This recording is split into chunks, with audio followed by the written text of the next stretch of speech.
उत्तर प्रदेश के मेरठ में परतापुर थाना क्षेत्र में दर्ज एक गंभीर आपराधिक मामले में पीड़िता ने एसएसपी को पत्र लिखकर इंसाफ की गुहार लगाई है। ये मामला बलात्कार, धमकी देना और पॉक्सो एक्ट की धारा 6 के तहत दर्ज है, जिसमें आरोपी मोहम्मद फैज को अभी तक गिरफ्तार नहीं किया गया है।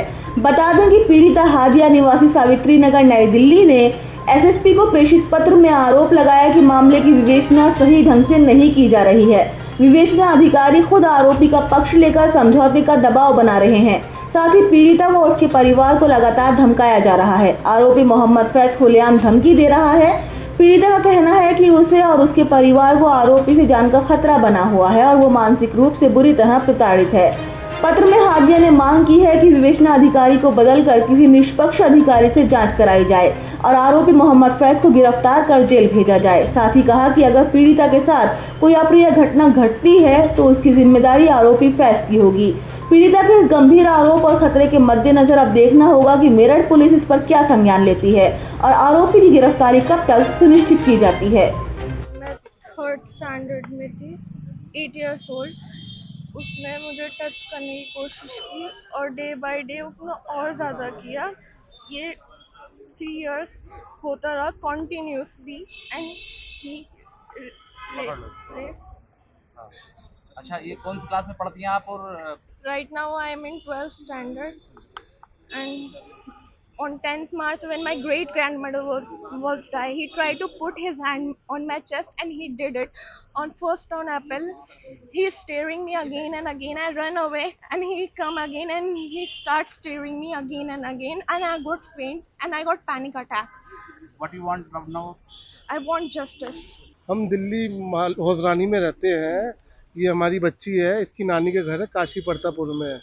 इसके साथ शारीरिक उत्पीड़ना हुई और जो लड़का है वो लड़के का रिश्ते में मामा लगता है। मार्च में इसकी पढ़नानी ख़त्म हुई तो जी उस लड़के ने पहले 7 साल की उम्र में इसके साथ हुआ था। उसके बाद उस 8 साल की उम्र में उसको फिर इसने परेशान करना शुरू कर दिया। जब मार्च में नानी ख़त्म हुई इस लड़के की तो ये भी वहीं थी, इसकी पढ़नानी थी। ठीक है जी, फिर हमारे मामा ख़त्म हुए, ये फिर अपनी नानी के घर गई, उसने फिर छेड़खानी करी। इससे इसके दिमाग पे इतना असर पड़ा कि ये इसका दिमाग घूम गया बच्ची का। हमारी ये कांपती है, ये डॉक्टर के पास लेके जाना पड़ता है, बेहोश हो जाती है, सांस नहीं ले पाती, कभी अपने आप को नुकसान पहुंचाने की कोशिश करती है। आपको कैसे पता चली और फिर एफआईआर कैसे दर्ज हुई? ये हमें इसने कुछ नहीं बताया। ये पर्चे हैं एम्स के। इसने एम्स जाके डॉक्टर को जब साइकेट्रिस्ट वार्ड में गए तो उनको बताया तो उन्होंने इसके माँ बाप को बाहर भेज दिया। फिर वो पुलिस आई, पुलिस बच्ची को ले गई अपने साथ। ठीक है, उसके बाद इसके बयान हुए सारे। ये सारे एम्स के पर्चे हैं ये। तो ये सारा ऐसे हुआ, इस तरह हमें पता चला, हमें पता नहीं था। मुकदमा कहाँ दर्ज हुआ और यहाँ ट्रांसफर हुआ? मुकदमा हमारा दिल्ली दर्ज हुआ था मालवीय नगर थाने में।